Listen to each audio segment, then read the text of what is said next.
Olá, inovadores do Brasil e do mundo! Estamos aqui em mais um episódio do Jornada Inovar. Eu, Elton Shoa, e o meu amigo Eric Echaia vamos começar mais um episódio com um assunto que vai te interessar muito, que é o mercado da energia aqui no Brasil. Estou aqui com um convidado, Yuri Frota. Agradeço muito por ter aceito o nosso convite. Ficamos muito gratos.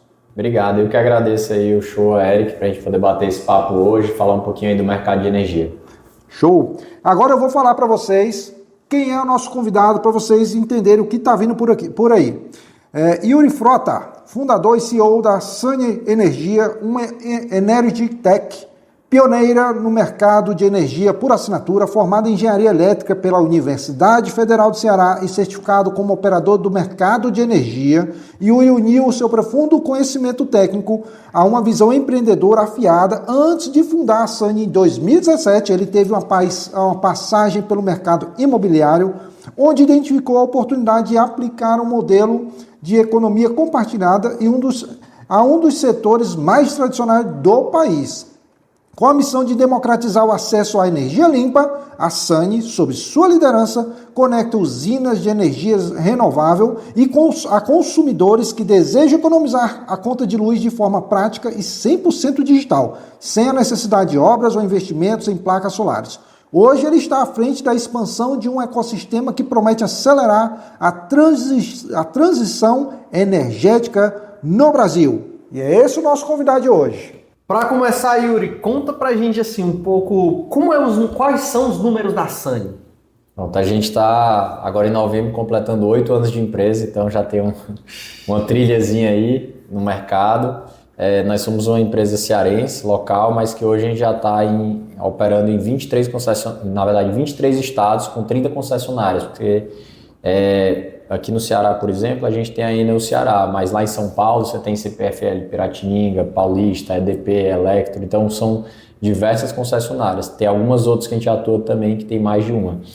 Então hoje a gente está com 1.200 usinas solares sob gestão.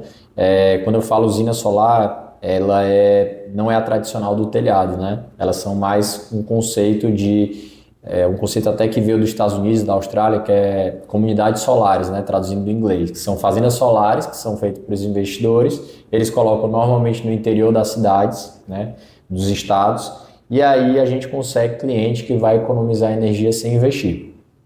E hoje a gente já está com 30 mil clientes também aí recebendo crédito de energia dessas fazendas solares que a gente administra. E a gente conseguiu trazer mais ou menos uns 35 milhões de reais de economia para esses clientes, né? Então, no nosso modelo não existe investimento como quando você faz no seu telhado, na sua casa.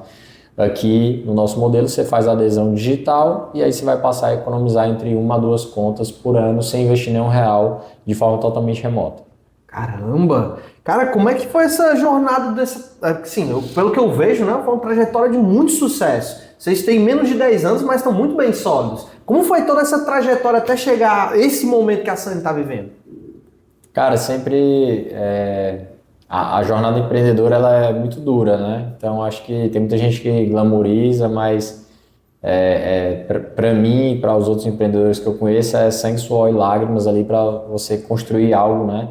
E fazer acontecer. E sempre a gente parece que está no começo ainda, que falta construir muita coisa. Quanto mais você cresce, só muda os problemas, né? Mas a gente começou lá em 2017, em novembro. Então eu vinha de um mercado tradicional, que é o imobiliário, né? Também como energia, um mercado super tradicional, um mercado super grande, pouco tocado por tecnologia. Eu tinha me formado na área, engenharia elétrica, mas eu nunca tinha atuado no setor de fato, né? Então, quando a gente teve ali o período 2015 a 2016, você teve um cenário macroeconômico no Brasil muito ruim, você teve impeachment da Dilma, né? Você teve como as pessoas chamam, um bear market, né? Então, o mercado ele começa a cair. Antes, 4 anos atrás, você tinha o New York Times, né, com o Christian Redentor voando, então o Brasil era a bola da vez, e 4 anos depois estava afundando, né? Ele estava caindo. E dentro dessa janela aí, né, desses acontecimentos, eu comecei a cogitar e entender, será que eu estou feliz fazendo o que eu faço dentro do mercado imobiliário, como eu faço? E a resposta foi que não. Eu queria construir algo também que fosse meu, né? E na época eu atuava com família, né? No mercado imobiliário, com outro sócio. E eu resolvi dar essa guinada, esse salto de fé lá atrás. Estudei bastante para ver se eu me posicionaria realmente no mercado de energia, se eu ia para outro mercado, qual é que era a ideia, entender todo o contexto. E acabei realmente optando por, cara, eu quero entrar no mercado de energia. E a primeira coisa foi obter conhecimento. Então eu tirei uma certificação que é o COI, né, que é Operador do Mercado de Energia Elétrica, em 2017. Era uma prova que na época tinha 60, 70 pessoas no Brasil que tinham passado. E a ideia não era simplesmente passar, né? Era ter o conhecimento necessário para conhecer o mercado de energia. Então, entender o que são esses leilões do governo, entender o que é um mercado livre de energia, entender o que é geração distribuída, né? Que é onde a gente resolveu atuar, que é onde você consegue gerar a sua própria energia, né? E quando eu entendi esse mercado, né, através desses estudos, eu resolvi que a maior oportunidade ela estava na geração distribuída, que ainda estava iniciando no Brasil, né? Ela estava ainda de uma forma muito tímida, e quando a gente olhava para os mercados como a Alemanha, Estados Unidos, Austrália, era um mercado que tinha dado uma exponencial nos últimos 5, 10 anos, e muito provavelmente isso iria acontecer no Brasil, e aconteceu, né? Então, quando eu olhava para isso, e eu vinha de mercado de velha economia, só que estava tentando construir uma startup, né, um negócio de nova economia, eu pensava, cara, como é que eu consigo arbitrar em cima desse mercado sem fazer um negócio tradicional? Porque o tradicional seria chegar, montar uma empresa integradora, que é a empresa que monta usina de telhado, e trabalhar sendo um integrador. Só que eu pensei, comparando com esses outros países, que, por exemplo, o Brasil ele tem uma taxa de juros muito elevada, então para você financiar é muito difícil. Você tem também uma característica que, por exemplo, se você pegar nos Estados Unidos, normalmente as pessoas moram muito mais em casa do que em apartamento. E aqui nas grandes cidades é o contrário, as pessoas moram mais em apartamento, então você não vai ter o telhado para poder fazer o seu próprio sistema, né? Então, você tem uma questão de educação financeira, que o brasileiro acha que se fizer um investimento para ter um payback em 4, 5 anos, às vezes é um período muito longo, né? Então, quando eu olhava o mercado lá no começo, eu via que tinham vários pontos que talvez não fosse tracionar tanto no começo por causa das características, mas se eu conseguisse montar um marketplace, né? Então, ter ali dos dois lados, né? Clientes que eu conseguisse entregar benefício, de um lado seria investidor, o cara ia botar 200, 300, 500 mil em uma usina solar, né? E essa usina ia gerar uma rentabilidade para ele, que ia pagar entre 1,5% a 2% ao mês líquido, já tirando todos os custos de operação. E do outro lado, era exatamente dar acessibilidade para consumidores de energia que não têm ou não conseguem colocar a sua própria usina, né? Para eles poderem entrar e ter economia de 10, 15, 20% ao mês, né? Que dá ali uma economia de uma conta a 2 contas por ano. Então, no Excel isso ficou planilha bonita, né? E aí a gente tinha que correr atrás ali para construir a primeira usina, ver se de fato os números eram aquele que a gente projetava. Então a gente passou ali uns 3, 4 meses negociando com vários investidores.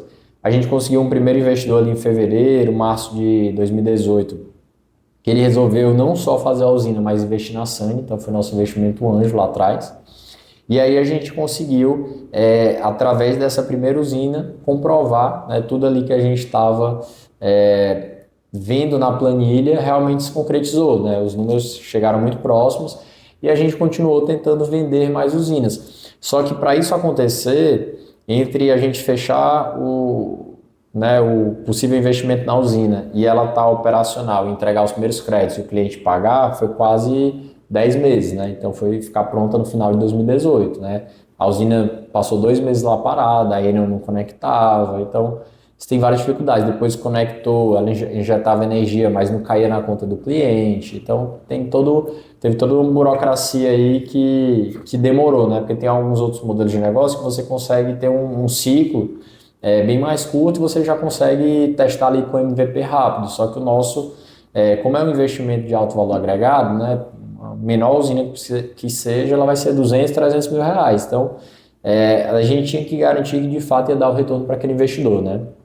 E aí, depois que a gente conseguiu comprovar isso em 2018, eu também estava no começo de uma empresa de nova economia, né, uma startup, então não sabia de fato como operar ainda, então comecei a entrar em muitos programas de inovação, né, editais, etc. E estudar, né? Então eu peguei, cara, quais são os 50 livros que o pessoal mais fala de startup?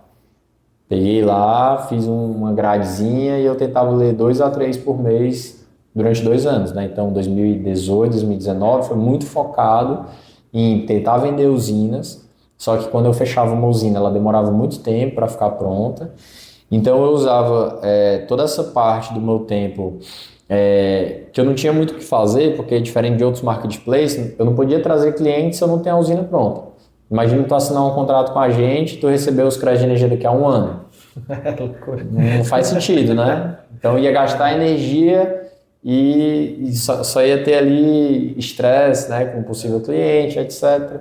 E provavelmente ele ia destratar, né? Ele dá um churn. Então a gente tinha que fomentar primeiro o lado de usinas. Então, enquanto eu fomentava usinas, eu fui participando desse programa, a gente criou vários programas de inovação, conhecemos vários ecossistemas, foi muito legal, vários mentores, né, muita troca, muita dica. E em 2019 ali a gente se sentiu preparado para realmente ir atrás de uma rodada de investimento institucional, porque a gente tinha feito aqui com Family and Friends, né, pessoas conhecidas e tudo mais.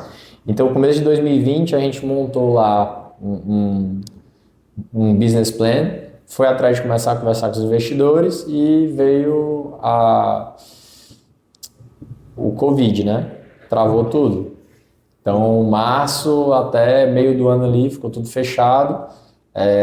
A gente, por incrível que pareça, conseguiu crescer com o Covid, né? Porque nesse momento a gente já estava com várias usinas e eu estava na hora de buscar clientes. Então, o nosso foco inicial foi focar no ICP, né? Que é o nicho que a gente escolheu inicialmente, que era condomínios. Então, a gente resolveu focar em falar com os síndicos de condomínios, né, que normalmente é um público mais velho, acima de 50 anos, que não mexe normalmente com tecnologia, mas que tinha sido educado pelo Covid nos últimos 2 meses a fazer videoconferência. Então, antes do Covid, a gente tinha que tentar marcar uma assembleia ou ir fisicamente no condomínio. Existia um trâmite que era muito mais demorado. E no momento que teve o Covid, com 2, 3 meses depois, todo mundo fazendo call, videoconferência, a gente começou a fazer muita reunião com esses síndicos, até porque também ficou todo mundo em casa, então os caras tinham mais tempo disponível, né? Tava todo mundo querendo saber também como é que ou ganhava dinheiro ou economizava dinheiro, então a nossa solução fez muito sentido na época, e aí a gente começou a fechar muitos negócios, né? Na época também a gente foi pioneiro aqui no Nordeste, então a gente começou a fechar grandes grupos, né? Então grandes telecoms aqui do estado, instituições financeiras, loja de construção. Então a gente foi ali fazendo um trabalho realmente comercial, que era eu, meu sócio, que entrou posteriormente, né, que era o CTO, e um caminhão de estagiário, né, era 4 estagiários, 5 estagiários, 6 estagiários, era crescendo ali na base do estagiário, porque realmente você tem pouco recurso ali no começo. E aí, com a pandemia, a gente segurou a rodada, até para entender o momento, a gente precisava faturar. Você fazer um processo de fundraising, ele demanda muita energia, e aí eu acabava desfocando também de fazer negócio, então deu uma segurada. Aí veio um concorrente nosso, levantou uma rodada super grande também, isso meio que deu uma desmotivada na gente, a gente continuou, não, vamos crescer aqui com as próprias pernas. Quando foi final do ano, né, que já estava passando ali mais, antes de ter a outra onda, a gente conseguiu voltar a rodada, a gente levantou uma rodada, na verdade, negociou a rodada no final de 2020, a gente foi receber o dinheiro 4 meses depois, no final de abril de 21, e depois que a gente recebeu esse primeiro cheque, foi de R$1 milhão, a gente conseguiu de fato contratar pessoas, né, fixas, não só estagiários. A gente estava antes num cowork que era do Banco do Nordeste, lá no Rubini, né, que é ali na sede perto do Castelão. A gente conseguiu ter 2 salinhas ali na Aldeota já, bem simples, né, ainda com bastante estagiário, mas já contratamos ali 2 pessoas também, então foi para um time de 11 pessoas, 12 pessoas. A gente conseguiu crescer muito em 2022, então a gente chegou a 25 pessoas mais ou menos, mas dependendo do tipo de negócio, o nosso negócio ele tem um ciclo de caixa que eu vou fechando negócio, mas o dinheiro ele entra mais na frente.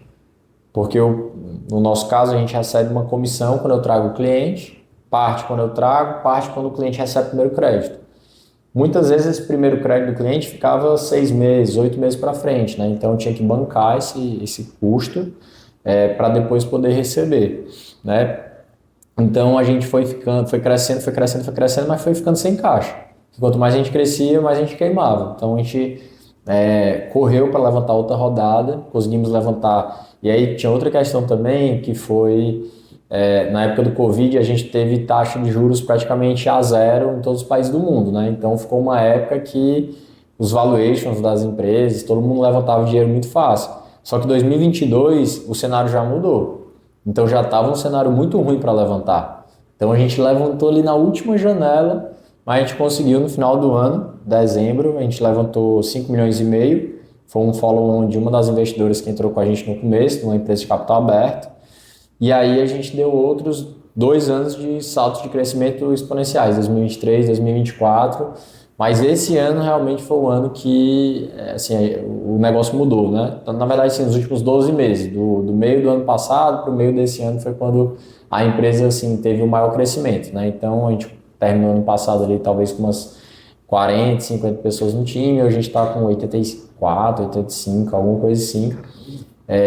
E tentando ganhar eficiência também, trazer muita inteligência artificial, né? Para poder multiplicar o que as pessoas fazem. E estamos aí, tentando construir, ainda acho que a gente está bem cedo na jornada ainda.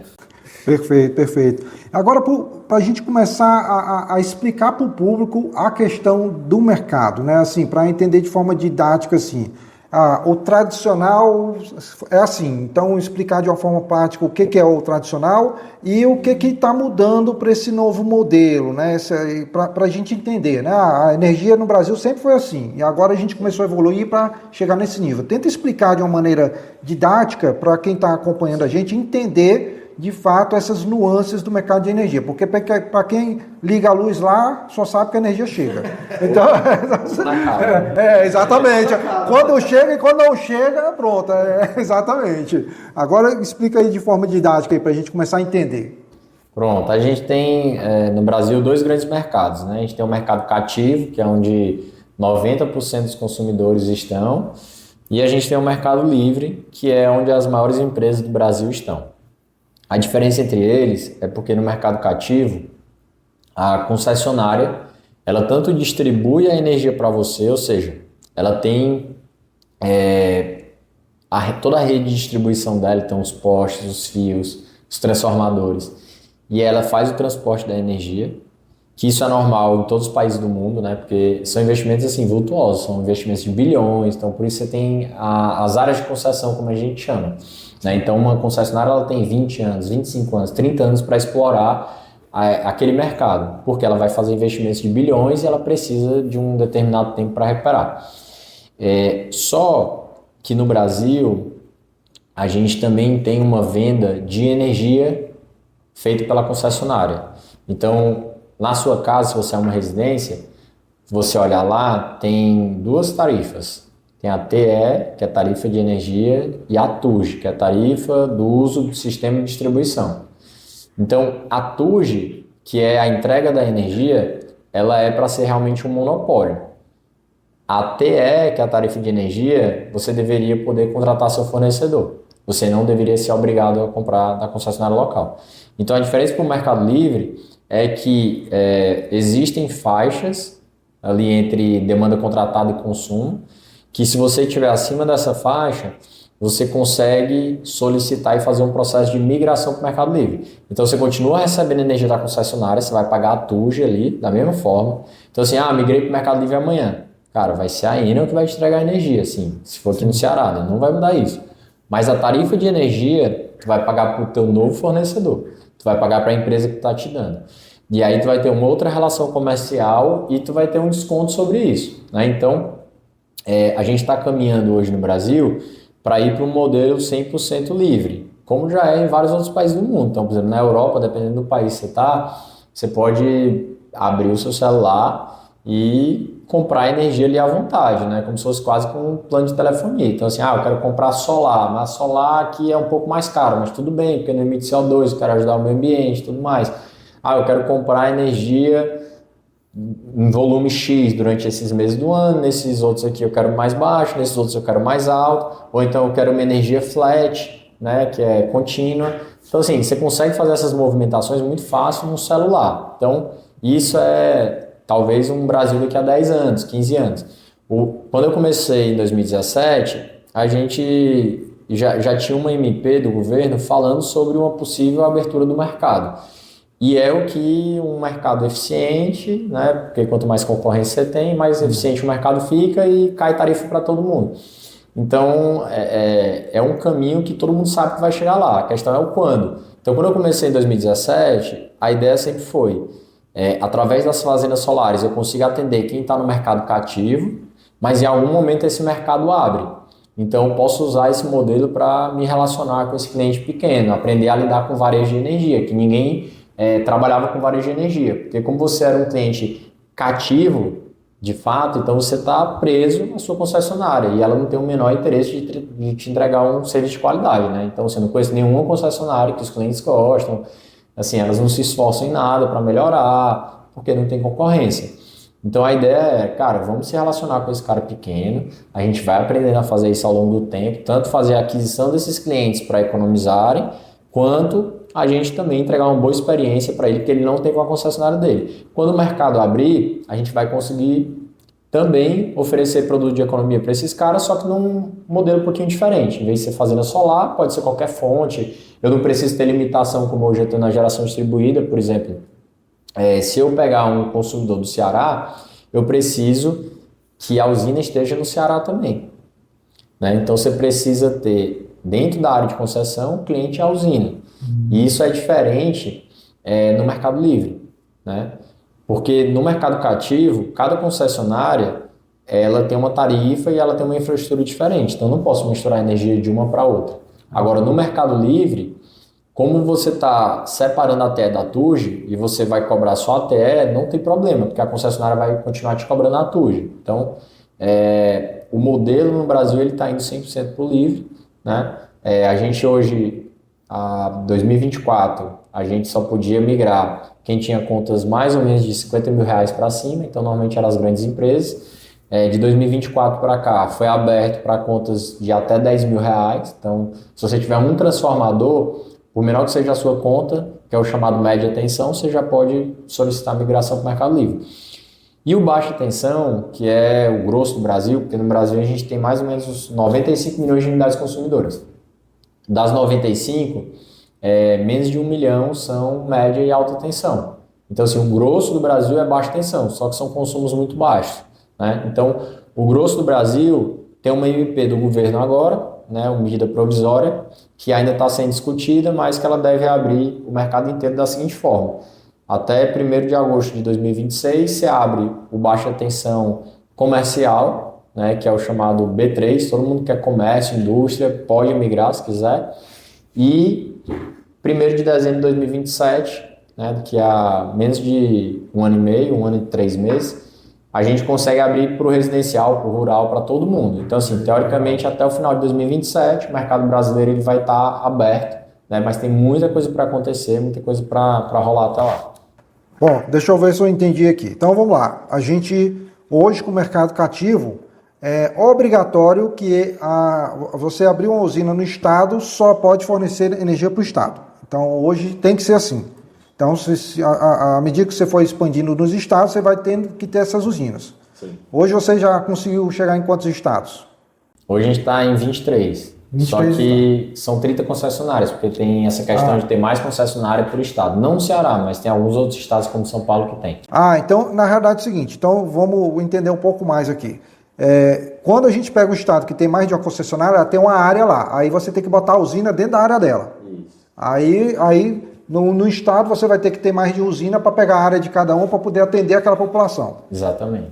Entendi. Então, e a ideia é que quando chegar no momento que todo mundo vai estar livre, será possível então colocar Assim, aqui a gente aqui no Ceará vai poder comprar energia de qualquer lugar, o pessoal do Sul compra do Nordeste, a gente compra do Sul, enfim, aí todo mundo compra de todo mundo. É isso. Em termos leigos, o estado do Sol, que é o nosso Ceará e outros nordestinos, vai ser um grande pivô, né, disso, porque se a gente consegue fornecer para qualquer estado, de norte a sul, a gente vai ser uma referência nesse assunto. A gente acaba ganhando esse destaque, mas hoje uma pessoa física não consegue ter esse acesso, né? Então, se eu estou aqui na minha casa, dá até um exemplo prático. Tinha uma panificadora, que a minha família tem. Sim. Então, se eles quisessem contratar hoje, eles não conseguiriam devido ao consumo deles ser muito baixo, correto? Para o Mercado Livre, né? Para o Mercado Livre, isso. Eles não conseguiriam contratar pelo consumo deles ser muito baixo. Mas, se eles acertassem uma certa quantidade de energia consumida, aí sim ele poderia entrar para o Mercado Livre, correto? É assim que funciona? O Mercado Livre, assim, eu tento alinhar valor de consumo, mas é mais pela demanda, porque assim, quando você vai aprovar um projeto na concessionária, você faz um projeto elétrico. Aí dependendo do que você botar que vai ter de carga, que é equipamentos ali, você pode ser baixa tensão ou média tensão. Então, na verdade, se você tiver, por exemplo, às vezes panificadora, por menor que seja, normalmente ela tem um transformador. Então, se tiver transformador, é média tensão, porque às vezes você tem equipamentos, fritadeira, freezer, você tem um monte de ar-condicionado, você tem muito equipamento que consome muita energia. Então, às vezes você tem uma conta de R$5.000, mas você já é média tensão. Aí, nesse caso, você pode migrar. Mercado Livre. Agora, se for baixa tensão, aí a solução é o nosso modelo de fazenda solar, que é a energia para assinatura, né? Que é como se fosse esse streaming de energia, como você tem um Netflix e tudo mais, você faz a adesão, vai aguardar ali, quando começarem a cair os créditos, né, vai vir negativado na sua conta, um exemplo, vamos dizer que você consome R$1.000 na sua conta, vai começar a vir R$100 na Enel, e vai vir lá, menos tantos reais de crédito de energia. Então, sobre esses 900 que você deixou de pagar, vamos dizer que tem um desconto ali de 20%. Então, você vai ter R$180 de economia. Vai vir um boleto da Enel de 100 e você vai pagar ali 720 do boleto que a Sanne vai mandar. Então, quando você junta os dois, está pagando 820 no lugar de 1.000, sem fazer nenhum tipo de investimento. Né? Então, existe a possibilidade da gente fazer esse outro modelo, que hoje a gente já atende pessoa física, pessoa jurídica, né? Caramba! E esse modelo ele está disponível para qualquer cidadão, ou seja, qualquer cidadão que quiser pode contratar esse modelo ou tem algum pré-requisito adicional ali para o cidadão? Porque você está falando que você tem que primeiro ter as usinas vão ter uma demanda ali que ele vai poder contratar. Como é que funciona isso daí, essa gestão da demanda, oferta e tal, como é que é isso? Assim, depende um pouco da concessionária, mas normalmente a gente tem que atender contas de R$200 para cima, porque se você fechar sua casa e viajar hoje, você ainda vai pagar a iluminação pública e você vai pagar o consumo mínimo da Enel. Qualquer concessionária de água, de luz, seja o que for, você tem um consumo mínimo que você tem que pagar. Então, quando o cliente ele tem uma conta de consumo muito baixa, eu não consigo abater nada da conta dele. Porque tem um negócio na energia que é chamado a unidade consumidora, né? Que é o seu ponto de energia, ser monofásica, bifásica ou trifásica. Então, se ela for monofásica, tem 30 kWh que eu não posso abater. Se ela for bifásica, são 50, se ela for trifásica, são 100. Então, eu não consigo abater isso. Então, imagina que você consome 150 kWh, eu só consigo abater se você for trifásico 50. Então, a economia que você ia ter por mês, às vezes vai ser irrisória, vai ser R$5, R$3. Então, assim, acaba não fazendo sentido financeiro também para o cliente entrar, né? Então, normalmente, contas acima de R$200 fazem mais sentido. Às vezes também você tem alguma configuração do cara ser rural. E aí, dependendo do estado, a tarifa rural, ela pode ser irrigante. Aí é um valor extremamente baixo. Então, não faz sentido entrar nesse modelo. Porque ficaria mais cara a conta para o cara. Tem a tarifa rural ainda em alguns locais também, que a concessionária está isentando o ICMS. Então, a tarifa também já fica mais barata. Aí não faz sentido. Então, tem algumas características dessa, mas assim... O grosso, né, boa parte, consegue entrar nesses modelos. E uma coisa que você falou, que o Eric falou interessante sobre o Ceará, mas não só o Ceará, o Nordeste, é que dentro desse movimento do Mercado Livre, quando você pega o Nordeste, até o Ceará aqui, a gente tem uma capacidade absurda de geração de energia solar e de energia eólica, né? E o que falta ainda nos estados, são mais linhas de transmissão. para a gente poder fazer esse intercâmbio da nossa energia para os outros locais do Brasil. Porque hoje a gente está gerando um superávit, por exemplo, nessa segundo semestre de todo ano, a gente hoje gera mais energia do que a gente consome. Então, isso já escoa para fora do estado. Quando você pensa também, até com essas crises geopolíticas aí, com a Rússia, China, Europa, Estados Unidos, vai passar a existir uma demanda muito grande pelo hidrogênio verde, né? Então, vocês devem acompanhar aí que estão sendo assinadas políticas públicas, privadas, né, com várias empresas de fora, que são investimentos multibilionários, né, em dólar e em euro, assim, são montantes, né, vultuosos. Então, por exemplo, só aqui no PECEM tem mais de 10 PPPs assinadas nesse quesito, porque, além disso, a gente é uma porta estratégica pela nossa localização geográfica, tanto para a América, quanto para a África, quanto para a Europa, né? Então, a produção de hidrogênio verde aqui, porque o hidrogênio verde ele pressupõe que você tem que usar uma energia limpa, por isso que é verde. Então não adianta eu fazer com petróleo, fazer com uma fonte que não seja alternativa, né? Então, como a gente tem muita capacidade de eólica e solar a um custo baixo, a gente consegue usar esses tipos de fonte para poder gerar hidrogênio verde e isso ser distribuído, às vezes, para esse país como fonte energética, né? Então, tem esse potencial e ainda tem a questão também estratégica da gente estar numa localização que faz sentido os data centers passarem por aqui, principalmente o Ceará, nesse caso. Então, a gente está vendo também um movimento, né, de vários data centers estarem também querendo se posicionar aqui no estado, né? Tem um investimento só da Casa dos Ventos que beira 50 bilhões, né, de reais. Tudo isso depende de energia. Isso. Eles não funcionam sem energia, a questão precisa de linha de transmissão também.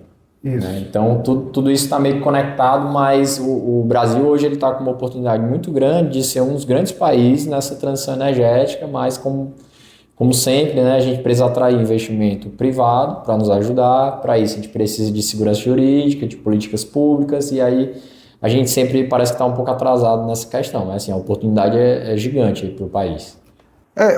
Com relação especificamente a esse hidrogênio verde, eu tenho acompanhado que tem muita gente falando, tem muito termo sendo assinado, mas para mim, que eu sou um pouco leigo nesse mercado, eu ainda vejo que assim, parece que tem muito marketing em cima disso, né? Muita gente falando, mas não está muito claro quando esse negócio vai começar a rodar, né? Eu acho que já fica assim, algum momento deve acontecer, mas exatamente quando e tal, não sei o quê. Como é que é a sua percepção desse mercado, né? Porque eu vejo muito documento ser assinado, sim, mas a efetivação ali para caminhar os processos, eu estou com uma certa dificuldade de enxergar isso. Como é que você visualiza? É exatamente essa questão da política pública, né? Porque assim, o interesse a questão da localização geográfica, você vê que o Ceará, tanto para data center quanto para hidrogênio verde, é um grande hub, mas se você não tem uma política pública adequada, você não dá a segurança jurídica, principalmente para esses investidores que são internacionais. Então, os caras não querem comprar risco Brasil, né? Então, precisa estar muito claro esse marco do hidrogênio verde, como é que vai funcionar. E é uma conexão com o setor de energia, porque se você não tem linha de transmissão também, e você vai botar grandes usinas eólicas e solares para poder suprir essa fonte, em algum determinado momento você vai ter que poder também escoar de volta para a rede essa energia. Então, se você não tem essas linhas, você também não consegue fazer. Então, precisa ter um misto aí de política pública, garantindo segurança jurídica, junto com o setor de energia, para poder fazer acontecer. Então, o Ceará, por exemplo, estava tentando ver se, como governo, ele entrava também para ajudar numa política pública-privada, para que esses data centers, né, e o hidrogênio verde fosse colocado, fazendo parte do investimento, né, tentando garantir algo ali para a iniciativa privada. Então, assim, está muito nesse quesito, né, muito mais do nosso lado Brasil do que ter dinheiro e vontade, né, de ser feito. Então, por isso está nesse estágio. Mas são coisas assim, para começar final de 2026, 2027. Que isso que eu ia perguntar. Você imaginava quando isso iria iniciar, mas imagino que com o movimento de liberação lá em 2027, né, que você citou, que vai deixar realmente 100% ali onde você pode escolher sua concessionária. Acredito que isso vai ser um fato impulsionador para dizer, olha, a gente vai liberar, mas e agora? Cadê a nossa estrutura para isso? Será que a gente vai ter capacidade de aguentar tudo isso? Então, você acha que nesse ano vai ser um ano de virada para eles começarem a se movimentar? Lógico que especular isso é algo 100%, né, incerto, né? Porque não tem como você garantir isso. Mas você acha que nesse ano vai ser o ano da movimentação de fato? Assim, 2027 com certeza vai ser um grande marco para o setor, né? Porque a abertura do mercado, ela é parecido quando você tinha um duopólio ali no meio de pagamentos, aí você quebra aquele duopólio, aí começa a surgir Stone, GetNet, empresas bilionárias, capital aberto. Então, a gente está num momento de um dos maiores mercados do país, que cresce a 2 dígitos ano após ano, que assim, o mercado de energia, ele tem 3 perspectivas de crescimento. Cada ano que passa, a gente tem mais unidade consumidora, que são construídas mais residências, mais negócios, etc. Você tem um consumo maior nas unidades atuais, porque é todo mundo comprando mais eletrônico, né? Carregando celular ali o tempo inteiro, usando cloud, etc. E você tem uma tarifa de energia que ela aumenta ano após ano. Então, assim, são 3 vertentes que crescem e se multiplicam uma em cima da outra, né? Se eu tenho mais unidade consumidora consumindo mais e com a tarifa de energia mais cara, ela cresce pelo menos 10% ao ano, às vezes 15%, às vezes 20%, né? Um mercado em constante crescimento. E que é a base para o crescimento, né? Se você olhar o PIB de países que estão crescendo, você está gastando mais energia, porque você está produzindo mais, está sendo mais consumido e tudo mais. Então, quando eu olho assim para o mercado, em 2027, eu vejo que a gente está passando pelo melhor momento do mercado de energia para você empreender, mas é um momento muito duro também, muito difícil, né? Porque você está no mercado que tem um oligopólio, são poucos players muito grandes, multibilionários, né? Tem um lobby muito grande, e eu vejo que existem desafios estruturais, muito na questão de que no mercado livre você precisa ter um acompanhamento diferente que você tem no mercado cativo. Então, por exemplo, até hoje no mercado cativo, passa um leiturista, que é uma pessoa mesmo, com um tablet, aí ele passa lá no teu medidor, ele olha e ele anota. E aí cospe lá a conta de energia e ele deixa. Então, assim, isso é muito arcaico, né? Deveria ter um smart meter, né? Um medidorzinho inteligente, que é o que todos os consumidores do mercado livre têm. E aí você está mandando a telemetria ali em real time o tempo inteiro, você consegue ver o que você consome por hora, enfim, você consegue ver o que você tem de demanda, né, para quem é média tensão, quanto você está consumindo de forma instantânea, porque isso muda o valor que você paga, enfim, tem várias coisas. Aí fica a questão, quem vai pagar esse custo quando todo mundo poder migrar para o Mercado Livre? Porque o cara que tem conta de R$500, ele não vai fazer investimento de alguns R$1.000 para comprar, instalar, se certificar, entendeu? Então, existe algumas... Aí, por exemplo, imagina que o cara também dá uma conta desse tamanho, se não tiver uma educação energética a nível nacional de política pública, ele vai receber 2 contas, e aí ele não vai entender, será que está certo a conta dele, vai ficar inadimplente, vai dar confusão, pode cortar energia. Então, assim...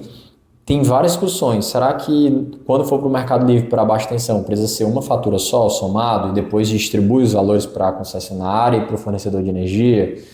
Quem vai pagar esse custo do Smart Meter, né? Então, assim, tudo isso eu acho que esse é o maior limitante, né? Esses tipos de discussões para a abertura do mercado. E essa questão da infraestrutura de linhas de transmissão, de capilaridade no país, eu acho que é outra discussão. Né? São 2 discussões grandes aí que tem, mas essa daqui ela está barrando uma eficiência maior do nosso país. Então, por exemplo, hoje está se falando muito tem um lobby muito pesado contra a geração distribuída, que é falando do curtailment, que é corte de geração de energia em grandes usinas. Então, tem algumas grandes usinas hoje, que imagina que o Brasil, todas as grandes usinas, não as pequenas, GD, elas têm um órgão, que é o ONS, é o Operador Nacional do Sistema, que ele liga e desliga elas para poder trazer modicidade tarifária. Então, por exemplo, primeiro eu tenho que trazer a fonte de energia mais barata, que vai ser a hídrica, que aí eu vou pegar ali, eu abro as comportas, e aí se eu tiver com reservatório até certo nível, eu posso usar a hídrica. Quando ele começa a baixar, eu tenho que desligar. Eu tenho Aqui vem da fonte renovável, que é eólica e solar, que eu tenho que aproveitar no momento que está sendo gerado. E eu tenho a térmica. Então, antigamente o Brasil era hidro e térmica. Quando a hídrica estava baixa, você liga as térmicas e aí as térmicas vão jogando energia instantânea, né? Porque enquanto as pessoas consomem, você precisa gerar o mesmo nível de energia. Você não pode ter isso desbalanceado, senão você tem um blackout, né? Cai a energia de todo mundo. Então, o operador nacional do sistema ele fica controlando isso. Só que nos últimos 3, 4 anos entrou muita fonte renovável. Entrou muita eólica e solar. Então, algumas eólicas e solares que deveriam estar ligadas estão sendo desligadas. Não do pequeno consumidor, do grande consumidor. E eles estão atrelando isso à usina de telhado, à geração distribuída. Mas, na verdade, estão mascarando a falta de capilaridade que eles deveriam ter, de linhas de transmissão, que eles deveriam ter de sistemas de armazenamento, com baterias e tudo mais, para poder suprir o sistema de uma melhor forma. Então a resposta deles, hoje, em vez de fazer esse outro caminho, é não, vamos cortar a energia dos caras. Então, estão começando a haver vários processos aí, judiciais dos grandes players de energia também, que tem geradoras que estão tendo elas cortadas, né? Que são esses curtailments. Então o cara deixa de gerar energia, deixa de receber faturamento. Né? Então, assim, tem bastante coisa complexa, não é um setor fácil de você lidar, né? E aí tem muita política pública que entra dentro das contas. A gente acabou de ter agora a tarifa social aprovada, então, por exemplo, todo mundo que tem até 80 kWh de consumo recebeu a gratuidade na sua conta de energia, vai pagar R$0. Então, isso entra dentro de um tributo que vira uma parcelazinha da nossa tarifa. E aí os outros consumidores que pagam vão pagar isso aí a mais. Então, várias coisas do setor às vezes são colocadas dentro da nossa conta de energia, né? Por isso que a tarifa ela continua ali tendo a crescer. Caramba, surfar nesse mar é um desafio, né? Sim, em termos leigos, tudo que a gente conseguiu absorver aqui do conhecimento que você tem, Yuri, é que até hoje, na verdade, você é um elo entre duas pontes. A concessionária que vai construir toda a fazenda ali, a usina, né? O termo certo é a usina, e o cliente que quer consumir energia mais barata. Surfar nesse mar é cheio de desafios. E assim, como é que fica a cabeça no final de um empreendedor como você, de ter que ligar tudo isso, enfrentar tantos riscos e ao mesmo tempo oportunidades? Como é que fica essa gestão toda? Como é que fica essa vivência sua do dia a dia? Você não fica meio... Cara, todo dia. Porque é um tripé, na verdade. Porque você tem cliente, você tem usina e você tem a concessionária. E tudo que eu faço depende da concessionária. E a concessionária, assim, quase todo o processo que ela pode errar, ela vai errar. Então, por exemplo, o cliente aderiu, a usina está gerando energia. Que a concessionária, ela que tem que colocar o desconto na conta do cliente. Se ela não coloca, eu tenho que solicitar processo de refaturamento. Aí o cliente pagou a conta. Aí vai ter que gerar uma nova conta para o cliente com abatimento, que vai ser abatido nos meses seguintes. Então, assim, tem uma eu tenho usina, cara, para vocês terem noção, que está há 2 anos montada, parada. Porque a concessionária não faz a infraestrutura de rede que ela deveria ter feito para conectar.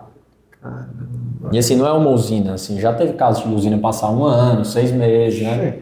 Então assim, tem muita complexidade. Então você lidar em um modelo super inovador, novo, né, para o nosso país, onde você tem ali um elo que é responsável de fato por fazer os procedimentos, né, como a concessionária, que são empresas super antigas, old school, né? Tem pessoas que trabalham lá há 30, 40 anos, mal lidam bem com tecnologia, sistemas muito legados.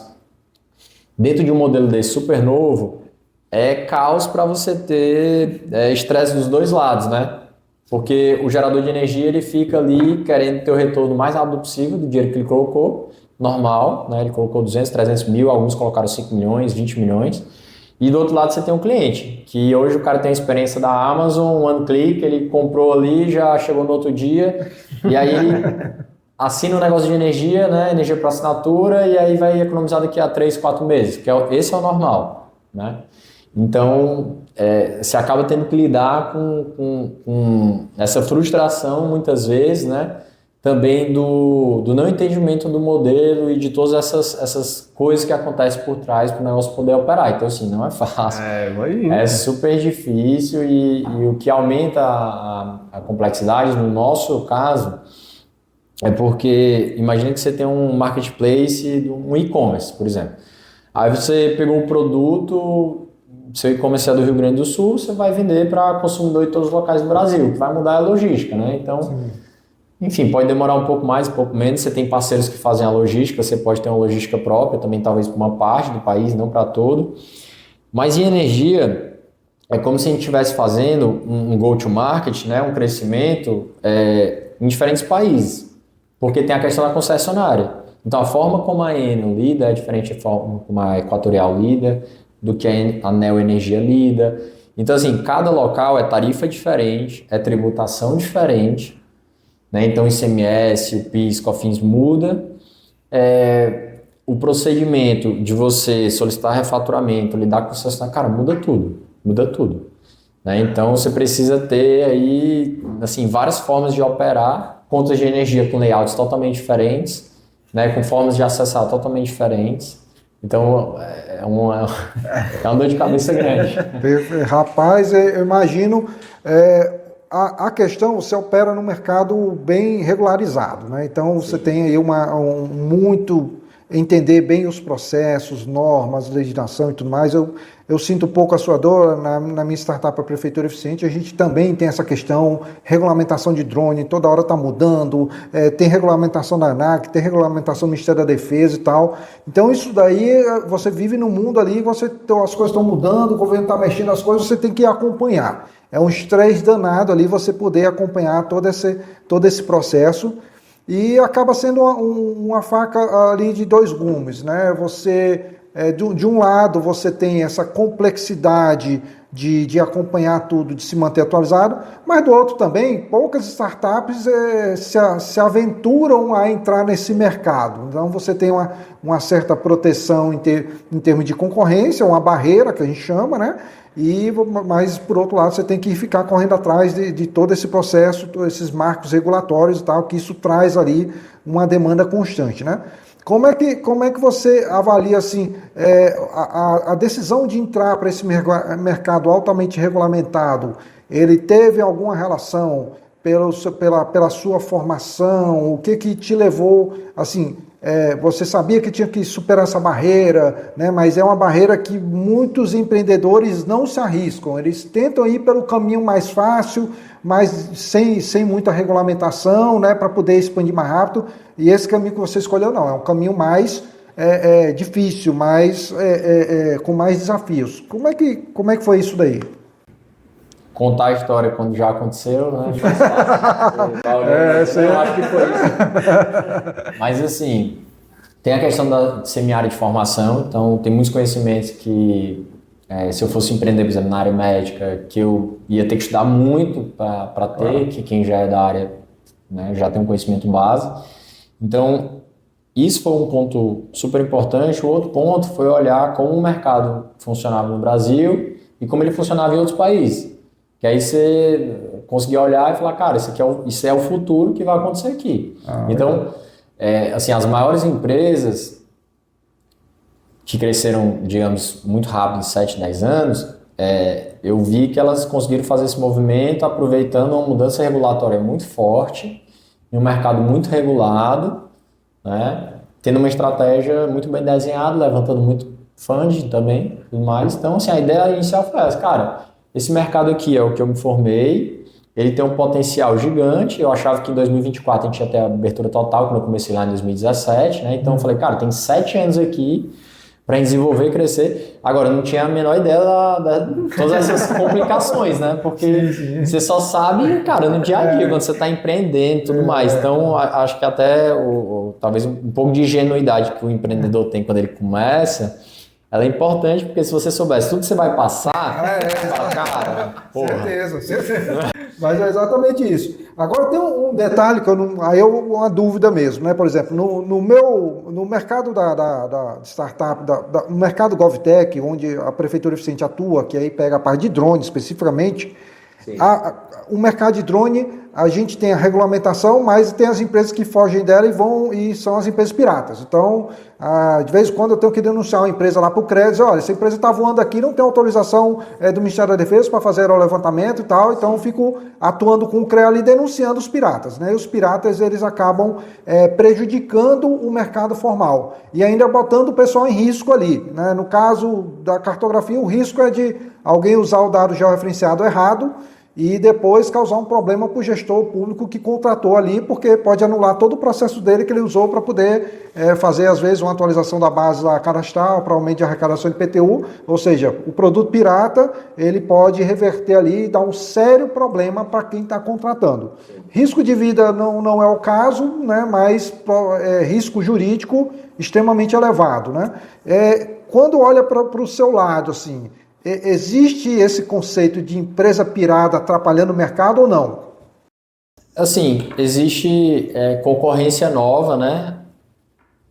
Tentando vender simplicidade para um mercado complexo, né? Mas como você depende da concessionária, ela meio que trava você em fazer algo errado, né? Porque você tem que fazer os procedimentos corretos, todos passam por ela. Então você tem que ter uma usina aprovada, com projeto, que a concessionária aprovou, a lista, né, a gente chama lista de rateio, por exemplo, são os consumidores finais vão receber energia, eu não digo que o Eric vai receber 200 kWh, eu digo que essa usina aqui, de tudo que ela gerar todo mês, o Eric é para receber 10%, o Show é para receber 12,5%, então essa lista de rateio é o que a gente passa para a concessionária, e aí ela tem que fazer esse trabalho de distribuição, então ela meio que também ajuda nessa regulação, sabe? Como a gente falou, assim, é um negócio muito regulado, por estruturas muito fortes, que aí, no nosso caso, eu não vejo tanto. Agora, nos últimos 12 meses, 18 meses, pareceu um excelente negócio montar uma empresa de energia por assinatura.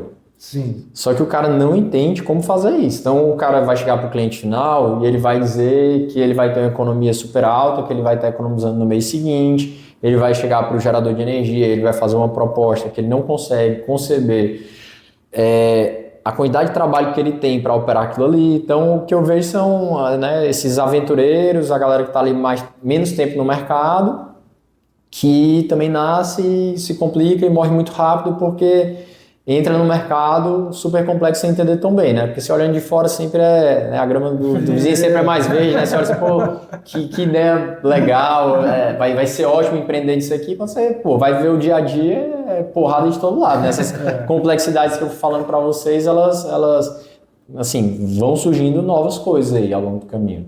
Bacana. Para fazer uma inscrição na Sunny, todo 100% digital, pelo site mesmo a gente já consegue. Sim, www.sunne.com.br, você consegue fazer lá, coloca seus dados, coloca o valor da sua conta de energia, você vai receber a proposta digital, você clica em aceitar, recebe um token no seu e-mail, você coloca o token lá, contrato assinado. E aí depois você fica recebendo um e-mail, ou se você tiver com seus documentos, você coloca lá, né? Então, se for pessoa física, é um documento que tenha sua foto, né, com o seu CPF RG e a sua conta de energia. Se for pessoa jurídica, é isso do representante legal, mais o contrato social, o último ativo que tenha, né, mostrando que você é o administrador, né, ou o responsável legal ali para poder assinar. Então, basicamente é esse processo, é bem simples, rápido. Né? E também a gente atende, como eu falei, a gente tem dois clientes. Eu tenho um cliente que quer economizar, eu tenho um cliente que quer investir. Então, a gente também trabalha trazendo possíveis investidores que têm ali 200, 300 mil reais que eles estão querendo fazer um investimento alternativo. Né? Então, o cara já tem dinheiro na renda fixa, tem dinheiro na bolsa, tem dinheiro, às vezes, em imóvel. Né? O cara aluga imóvel, né? Ele comprou, construiu, etc., e ele pode botar um pouquinho também para diversificar, 200, 300 mil, e ter uma micro-usina, né, que está trabalhando ali todo dia para ele e gerando dividendo. E aí a gente pega e toca toda essa operação. A gente consegue cliente, a gente faz a gestão, e todo mês ele tem ali um relatório de medição, que a gente chama, que é a auditoria dele, de quanto a usina gerou, quanto que os clientes pagaram, e a gente tira ali a nossa parte e o resto fica com ele, né? Bacana. Rede social, Instagram, tem tudo. Tudo. @Sunny Brasil, Instagram, LinkedIn, YouTube, né? Também a gente produz muito conteúdo lá. A gente também faz um podcast, né? Falando sobre muito essa modalidade de usinas de investimento, que é diferente da usina de telhado. E também fala um pouquinho de empreendedorismo, né? E também o meu, estou produzindo muito conteúdo também, mas é mais no Instagram. Um pouquinho no LinkedIn também, os dois é @YuriFrota, YURI. Massa. Pessoal que chegou até aqui, que acompanhou o nosso episódio, segue as redes sociais, acompanha a galera da Sunny e o Yuri, para até ficar ligado, tirar suas dúvidas. Muitas vezes, em um dos materiais que foram produzidos, tira uma duvidazinha ou sua que você tá com, às vezes, um pouquinho de receio, cara, não conheço, tenho medo de fazer besteira. Entra nas redes sociais, com certeza vai ter conteúdo lá explicando, desmistificando algum dos medos. Um dos que me falaram muito sobre energia solar é: não, se desligar a energia da sua casa, você não tem para quem ligar. Se vire, quando voltar, volta. Não, cara, não é possível dizer assim. A gente contrata e abandonar, né? Eu disse, se vira. Agora não quero nem saber de você também mais, não. Me traiu. Não, então, assim, tinha muito mito, muita fake news que a galera espalha pra você ficar preso ali e não querer sair. Então, assim, vai consumir esses conteúdos, vai se informar. Hoje a informação é o que muda a sua vida. Então, você que está aqui, acompanha o episódio, acompanha nas redes sociais, dá uma olhada, vai acompanhar. Eu já vou ser cliente Sunny, certeza. Oi. Eu aqui, eu disse, rapaz, vamos conversar, cara. Agora você tá doido? Conta de energia, quem é que tem para achar e pagar isso, cara? Ninguém tem isso, não. Quanto mais barato tiver, melhor. Então, assim, a gente tem que buscar sempre soluções para dar essa economia, né? Perfeito. É isso mesmo, o caminho é esse. Agora, olhando assim para frente, a gente está vendo o mercado está bem confuso nessa questão de energia com relação à entrada dos carros elétricos aí. Então, a gente está tendo esse boom aí e tal, e aí tem gente que está amando a entrada dos carros elétricos, tem gente que ainda está com o pé atrás e tal. Quando você analisa a expansão do teu negócio, algum movimento específico, estou dando um exemplo do carro elétrico aqui, que é um movimento que pode mexer muito com esse mercado, né? Eu ainda não sei. Como é que você fica monitorando esses movimentos e, de fato, isso daí pode impactar ou não? Ou realmente você fica acompanhando de longe ali para entender? Isso, como é que é a sua visão sobre isso daí?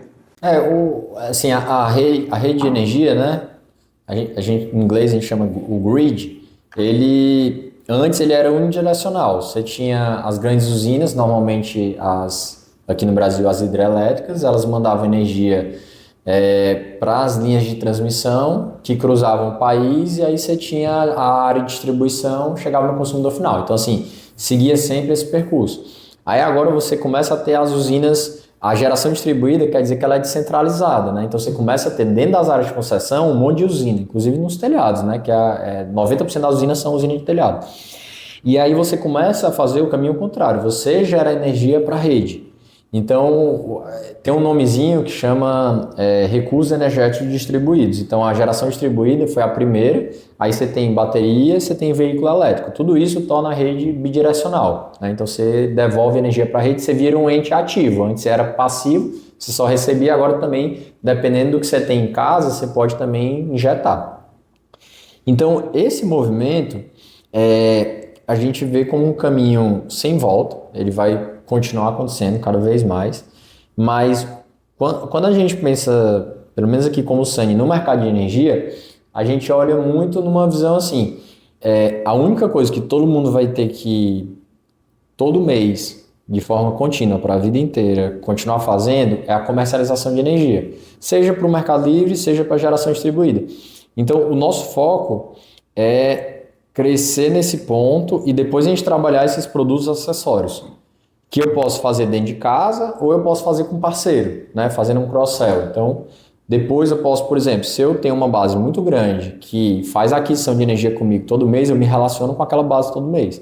E aí eu posso distribuir produtos de veículos elétricos e de baterias, né? Então, a ideia é ela sim abraçar o mercado, mas continuar crescendo nessa vertente, porque se eu tenho um consumidor que paga energia todo mês, eu tenho no mínimo um touch point de contato com ele, né? Espero também que tenha uma boa experiência com a gente, aí fique mais apto a contratar algo que a gente ofereça do que um externo, né? Do que o cara que está trabalhando só com veículo elétrico, só com bateria, entendeu? Então é um pouquinho da visão que a gente tem. Ah, legal, entendi isso daí. E quando a gente olha a questão da IA no mercado de energia, como é que isso se relaciona? Você já está tendo esses movimentos, alguma coisa já está sendo movimentada nesse sentido? Sim, assim, eu acho que para o setor inteiro você tem, por exemplo, precificação quase que instantânea de preço, né? Como eu falei, tem um ONS ali controlando o sistema inteiro. Então ele está fazendo cálculos super complexos para saber quanto é que vai ficar a média da tarifa se ele ligar X de termoelétrica com hidrelétrica, com solar, eólica. Então assim, ele tem que fazer um monte de cálculo ali e gerar modelagem. Então assim, isso daí a IA está ajudando muito também na questão, tem um negócio das usinas que a gente chama de downtime, que imagina um gerador eólico. Ele é um rotor ali, né? É uma peça que está girando, então ele vai dar muito mais operação e manutenção do que um solar, né? Que está ali fazendo efeito fotoelétrico, mas não tem peça móvel e tudo. Então, você saber o momento correto de poder fazer a operação e manutenção economiza milhões em um parque solar, assim, ou eólico, né? E aí, às vezes, pelo ruído da turbina, existem padrões que a IA consegue identificar para dizer agora é o momento, né, da gente fazer, entendeu? Então tem muita coisa assim que está melhorando, até por exemplo a rede, qual é a forma mais eficiente de eu crescer a rede de transmissão, né, que é o que a gente falou que é um gargalo. Então a IA também ajuda muito nesse processo, né, gerar vários cenários e tudo, ver o melhor. Para a gente vê muito no modelo de negócio, né? Então, por exemplo, eu preciso fazer um atendente que hoje atende X pessoas, atender 10X pessoas, né? Eu preciso colocar o meu time comercial, que antes era sempre um pré-vendedor, para passar para o vendedor, etc., para ter uma IA ali que faz a primeira filtragem, faz as primeiras conversas e também cria um múltiplo do que uma pessoa só antes fazia do trabalho, né? Que hoje, por exemplo, a gente está tendo resultados muito bons com a parte de pré-vendas, né? A gente multiplicou por 6 o que uma pessoa conseguia fazer já utilizando o humano supervisionando a IA, né? Então não é a IA sozinha ainda. Claro. Né? O rateio, por exemplo, né? Você ter rateios automatizados também ajuda muito, porque uma coisa é você fazer um primeiro rateio, que é quanto de energia eu vou jogar para cada um. Outra coisa é você ter uma base muito grande, como a gente começa a ter, e eu ter que fazer a otimização no rateio, porque assim, o teu consumo ele nunca é o mesmo. Ele começa a aumentar, começa a diminuir. Então tem algum momento que eu vou jogar mais energia do que o que tu precisa. Aí vai ficar no teu saldo.